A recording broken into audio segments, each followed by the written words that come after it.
Sa sobrang tahimik ng paligid, tangi ang paggalaw lang ng kamay ng orasan sa kwarto ang bumabasag sa katahimikan. Ito rin ang gumigising kay Dondon sa umaga kasabay ng liwanag mula sa bintana na dumadapos sa mukha nito. Ako si Dondon, college student. As usual, hirap bumangon, lalo kapag ang dahilan ng pagbangon mo ay pagpasok sa eskwela. Hindi naman ako bobo, pero tanggap kong tamad lang talaga ako. Wala namang perpektong tao, lahat nagkakamali. O, tulad ko, umagang umaga pa lang nagkamali na. You should know by now, this much is true. My love is here. Yan si Mama, parang armalite ang bibig, lalo kapag nasimulan ang pagsasermon. Pero kahit ganyan yan, saludo ako dyan. Mula nung mamatay si Papa, siya na ang umako ng lahat ng responsibilidad. Naigagapang nga niya ang pag-aaral namin sa pagtitinda lang niya sa palengke. Ano ba yan, anak? Ikaw ba ang sinusundo ng babae mo?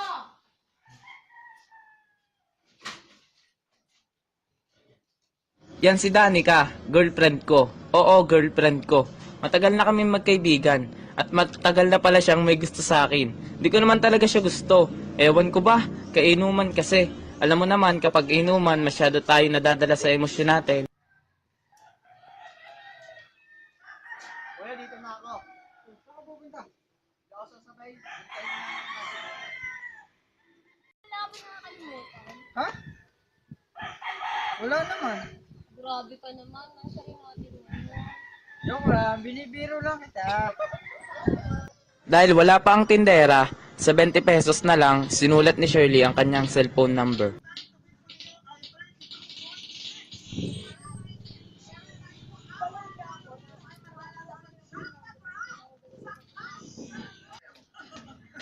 Uli ko.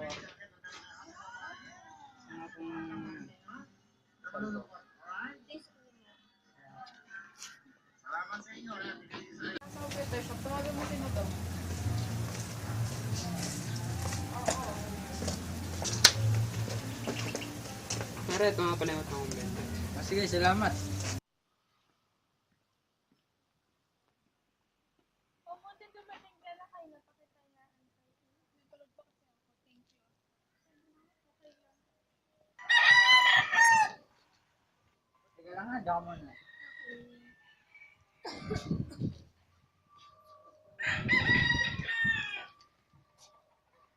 Wow, babe. Thank you. Oh, bakit? Naging bibili na ako bukas sa malapit sa school. Wala akong pera. Nakabili ka na pambili ng regalo kay Ate Danica eh. Oh, ito. Yes, thank you.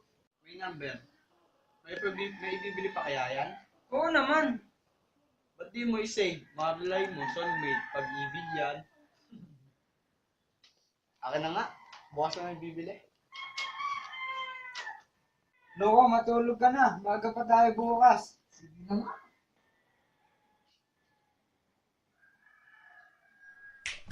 Papa, apara, para. Papa, apara, para. Papa, apara, para. No matter where I go, there's always one thing that I know, that it's you. This much is true. No, I can't complain, 'cause it's so easy to maintain things in my life when I'm with you. And I can't get enough since you stung me with your love. You're my bumblebee, and I can say right now we'll fly together, making honey with our nectar. And I can finally see. Patis yung kaibigan ko. Kaibigan? Shirley Pangalan? Oo. Di ko pwede magkaroon ng kaibigan babae. Wala naman masama ito. Kaya lang, ipapaalala ko lang sa'yo na sa pagiging magkaibigan lang rin tayo nag-uusap. Tapos aalis. To, gising, to. Kuya, bakit? May sabihin ako sa'yo, pero huwag mo yung pagsasayba. Okay, ano yun? Alam mo ba kayo nasa 20? Oo. Matagal ko na kasing tinetext yun. Ano? Tinext mo? Wow! Magkikita kasi kami ngayon. Ano ba kayo susuot ko? Pa-birthday mo na sa akin, malapit na ang birthday ko eh. Sige na nga, tara, pili na kita susuotin mo. Hindi ako pwede. Danica, huwag mo lang akong tawagin ganyan. Wala talaga akong nararamdaman para sa'yo. Sana mong patawad mo ako. Nabigla lang ako sa mga nangyari. Nabigla? Buong buwan kang nabigla? Para ano doon? Para mas masakit sa akin? Patawarin mo ako. Nahihiya akong pagtapat sa'yo na wala talaga akong nararamdaman para sa'yo. Sana mong patawad mo ako. Ano to, Don? Kiliti? Kasarap? Hindi ba mas masakit na pinatagal mo pa yung panloloko mo? Pinilit ko mahalin ka pero hindi ko kaya. Please, Don, huwag mong gawin to sa akin.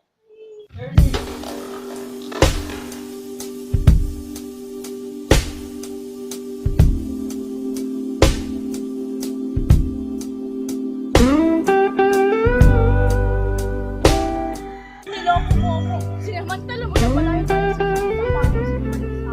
Alam ko nagkamali ako. Doon, di lang ako ang niloko mo. Dalawa kami doon. Anak, lilipas din yan. Masaya ka naman nung wala sa siya. Siguro naman masaya ka ngayon nang wala na siya. Sige, kumain ka na at matulog na tayo ng kapatid mo, ha? Okay? Sige, good night.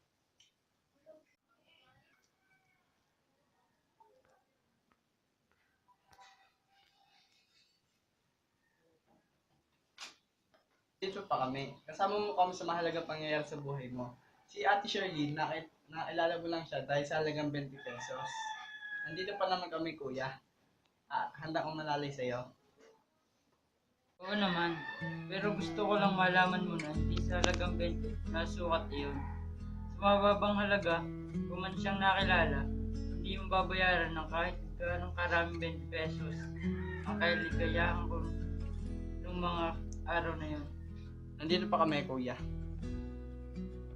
I look into your eyes. It's like watching the night sky. Your beautiful sunrise. There's so much there.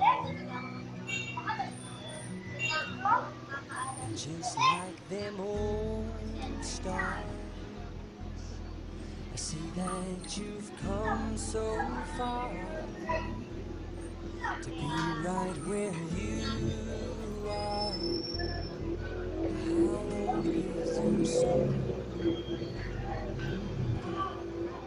I won't give up on us, even if the skies get rough. I'm giving you all my love. I'm still looking up. update, 7th floor shopping. And when you're needing your space to do some navigating, I'll be here patiently waiting to see what you find. See then the stars, they burn. Some even fall to the earth. We got a lot to learn. God knows we're worth it. No, I won't give up. I don't want to be someone who walks away so easily. I'm here to stay and make the difference that I can make. Our differences, they do a lot to teach us how to use the tools and gifts we got here. We got a lot at stake. And in the end, you're still my friend. At least we did intend for us to work. We didn't break, we didn't burn. We had to learn how to bend without the world caving in. I had to learn what I got and what I'm not, and who I am. I won't give up on us, even if the skies get rough. I'm giving you all my love. I'm still looking up, still looking up. Well, I won't give up on us. God knows I'm tough, and He knows we got a lot to learn. God knows we're worth it, I won't give up on us, even if the skies get rough. I'm giving you all my love. I'm still looking up.